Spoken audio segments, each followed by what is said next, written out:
Beloved in Christ, wish you a very happy day and God's abundant blessings on you, on your family, and all that you will be doing today.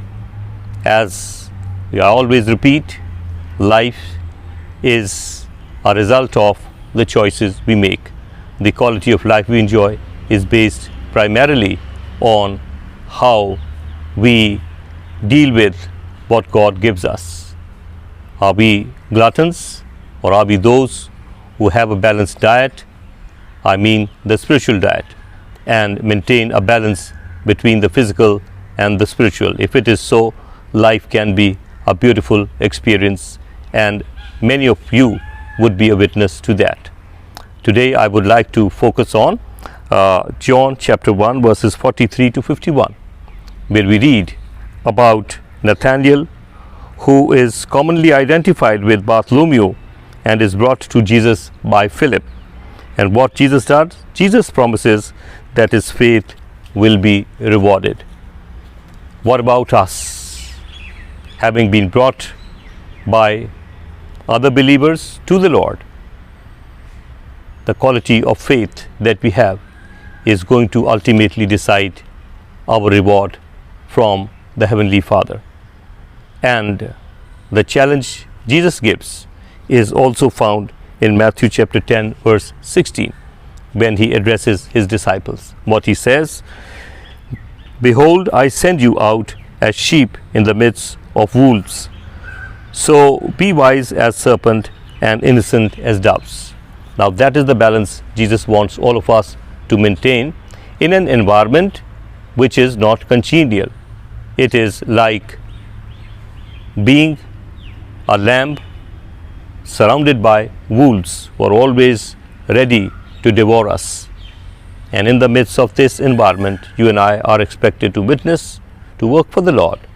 And that is the challenge we accept once we accept Lord and Savior Jesus Christ as our Lord and our Savior.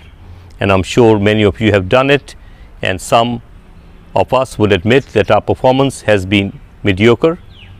We are not up to the mark, but we can do it with the help of the Lord. What Jesus gives us is a clue, and that is to be as sharp as a serpent and as simple as the dove. If this balance is maintained, remember, the Word became flesh and dwelt among us. He could have remained in his place, but he came down on earth and shared the life you and I live. And that is how you and I also are to minister, so that our faith may be rewarded. God bless us. Amen. आप सबको आज का दिन मुबारक हो, और परमेश्वर की आशीष आप पर, आपके परिवारों पर हो, आपके व्यवसाय पर हो। जब आप इस जीवन के पर्व को मनाते हैं, एक बात को याद रखें जिस पर आज का हमारा ये संदेश आधारित है, और वो है हमारी यूहन्ना की इंजील और उसके पहले अध्याय और उसके 43 से 51वें पद में लिखा है कि नथानिएल को जो था, जिसे हम बार्थलोमियो भी जानते हैं उसके नाम से, उसको फिलिप जो था, फिलिपुस, वो प्रभु यीशु के पास लाया। और प्रभु यीशु उसको क्या कहते हैं कि जो विश्वास तू मुझ में रखेगा उसका पुरस्कार तुझको मिलेगा। आज जब मैं और आप इस जीवन की इस नैया में या ईमान की नैया में आगे बढ़ना चाह रहे हैं, आखिरकार ये नैया कैसे पार लगेगी। मैं जानता हूँ कि जब हम सब प्रभु यीशु में विश्वास रखते हैं, कोई ना कोई तो था जो हमको फिलिपुस की तरह प्रभु यीशु से परिचित करने में सहायक रहा है। और जब उसने अपना कार्य कर दिया, मेरा कार्य शुरू होता है कि मैं अब अपनी जो हमारी प्रभु की अंदर हमारा विश्वास है वो कैसे पनपेगा, कैसे ऊपर उठेगा और कैसे दूसरों के साथ बांटा जाएगा। मैं अगर इस प्रभु पर विश्वास रखता हूँ तो मेरे लिए एक ऐसा वातावरण है जिसके बारे में प्रभु यीशु मत्ती के 10वें अध्याय के अंदर फिर से उसके 16वें पद में ये कहते हैं।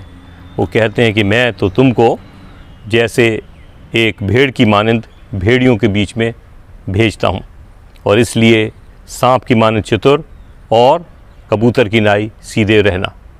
यानी ये जो परमेश्वर है जो हमको मिशन देता है और ऐसी जगह भेज रहा है जहाँ पर कि भूखे शेर हमको खाने के लिए इंतज़ार कर रहे हैं। और क्या वो हमको बड़े फ्रीली काम करने देंगे? नहीं, मुझे और आपको वैसे ही करना है जैसे परमेश्वर ने किया। लिखा है जगत से ऐसा प्रेम किया कि उसने अपना लौता पुत्र दे दिया ताकि जो कोई विश्वास करेगा नाश नहीं होगा बल्कि अनंत काल का जीवन पाएगा। लेकिन उससे इम्पॉर्टेंट चीज़ ये है कि वचन देहधारी हुआ, हमारे बीच में रहा। जो जीवन में और आप जी रहे हैं उसका मज़ा उसने खुद चखा है और इसलिए वो हमारी सीमाओं को जानता है। और इसलिए जब हमको अपने इस कार्य के लिए भेजता है, विश्वास की बंटवारे के लिए, कि लोगों को आगे गवाही के लिए, और ऐसे वातावरण में जहाँ भेड़िए हम मुझ जैसी या आप जैसी भेड़ को खाने के लिए तैयार हैं, वहाँ पर हमारी कुछ चतुराई की, सांप की मानंद और कबूतर की नाई सीधे वाली गवाही की आवश्यकता होगी।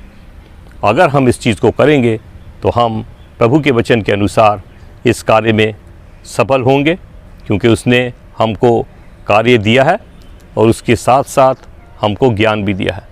यदि हम कार्य ले लेते हैं, उसके ज्ञान को हासिल नहीं करते, उसके मुताबिक नहीं चलते, तो हम खुद मुसीबत को बुलाते हैं।